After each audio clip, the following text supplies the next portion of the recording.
Present RRB, NTPC ఎవరైతే prepare అవుతున్నారో, అలాగే ఆర్ఆర్బీ గ్రూప్ డీకి సంబంధించినటువంటి ఎగ్జామ్స్ ఎవరైతే రాస్తున్నారో వీళ్ళందరికీ కూడా ఒక గుడ్ న్యూస్ అనే చెప్పాలి. 2026 అండ్ 27లో ఏమేం పోస్టులు వేకెన్సీ ఉన్నాయి, అలాగే ఏ పోస్టుల నోటిఫికేషన్ రాబోతుంది, అండ్ ఏ పోస్టుల యొక్క ఎగ్జామినేషన్ ఎప్పుడు ఉండొచ్చు అనే దాని గురించి ఒక క్యాలెండర్ అనేది ఆర్ఆర్బీ వాళ్ళు కూడా రిలీజ్ చేయడం జరిగింది.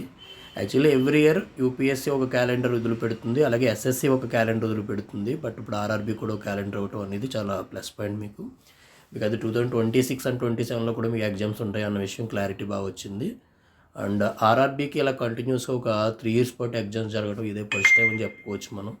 ఇంత బాగా ఎగ్జామ్స్ జరుగుతున్నాయి కాబట్టి ఈ ఎగ్జామ్స్ అన్నిటికీ కూడా ఫుల్ ప్లేజ్డ్ ప్రిపరేషన్ చేయండి. ఎస్పెషల్లీ అథమెటిక్ ఇంపార్టెంట్, తర్వాత రీజనింగ్, ఈ రెండింటితో పాటు complete general studies, current affairs. So ఈ కంప్లీట్ 4 సబ్జెక్ట్స్ మీద గ్రిప్ ఉంటే ఆర్ఆర్బీలో ఒక మంచి జాబ్ మీరు అచీవ్ అవ్వచ్చు. ఎస్పెషల్లీ ఎస్ఎస్సి లాంటి ఎగ్జామ్ మీరు క్రాక్ చేయాలంటే ఖచ్చితంగా కాంపిటేటివ్ ఇంగ్లీష్ మీద ఫుల్ గ్రిప్ కావాలి.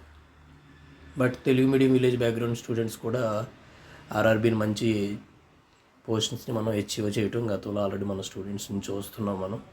సో ఈ క్యాలెండర్ పరంగా చూసుకుంటే కనుక మనకి కంప్లీట్ ఈ క్యాలెండర్కి సంబంధించినటువంటి పీడిఎఫ్ మన టెలిగ్రామ్ గ్రూప్లో పెట్టడం జరిగింది.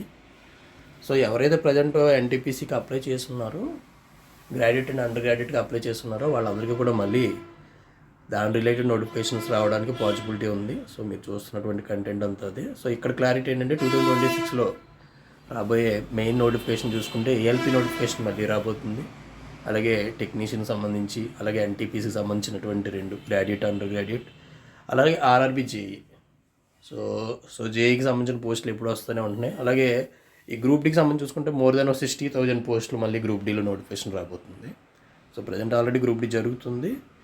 సో కమింగ్ డేస్లో కూడా మళ్ళీ నోటిఫికేషన్స్ రాబోతున్నాయి. సో ఇవన్నీ కూడా మనకి ఏంటంటే ఒక చిన్న క్లారిటీ. సో ఇది మనకి ఆర్ఆర్బీ వాళ్ళు రిలీజ్ చేసిన క్యాలెండర్ ఇది.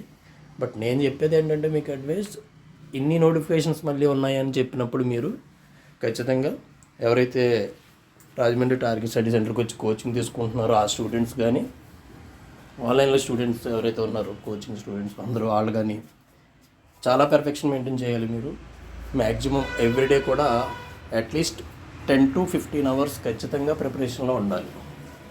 సో 10 to 15 hours ప్రిపరేషన్లో ఉంటే తప్ప 75, 85 కట్ ఆఫ్ మీరు రీచ్ అవ్వలేరు. సో ఎవరైతే నాన్ మ్యాథ్స్ స్టూడెంట్స్ ఉన్నారో వాళ్ళందరికీ కూడా 9 to 12 టైంలో రాజమండ్రి టార్గెట్ స్టడీ సెంటర్లో కోచింగ్ జరుగుతుంది. సో కొంతమంది మనం ఫ్రీ సీట్స్ ఇవ్వడం జరిగింది. Already regular fees 12 to 15,000 fees ఎప్పుడు రెగ్యులర్గా ఉండేవే. సో ఫ్రీ సీట్స్ ఎప్పుడు ఇస్తున్నాం అంటే మనం ఒక స్టూడెంట్స్ ఎవరైనా పూర్ స్టూడెంట్స్ ఉన్న, హ్యాండిక్యాప్డ్, ఫాదర్ లేని వాళ్ళు, ఇలాంటి వాళ్ళ విషయంలోనే ఫ్రీ సీట్స్ అనేది ఇవ్వడం జరుగుతూ ఉంటుంది. అండ్ కాపు యూత్ ఫౌండేషన్ దాని నుంచి కూడా మనం కొన్ని ఫ్రీ సీట్స్ ఇవ్వడం జరుగుతుంది.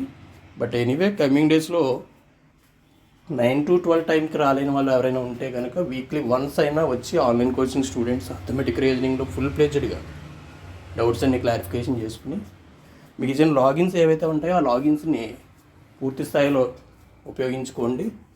బట్ ఆన్లైన్ కోచింగ్ కన్నా కూడా ఆఫ్లైన్ అనేది సక్సెస్ రేట్ బాగుంది.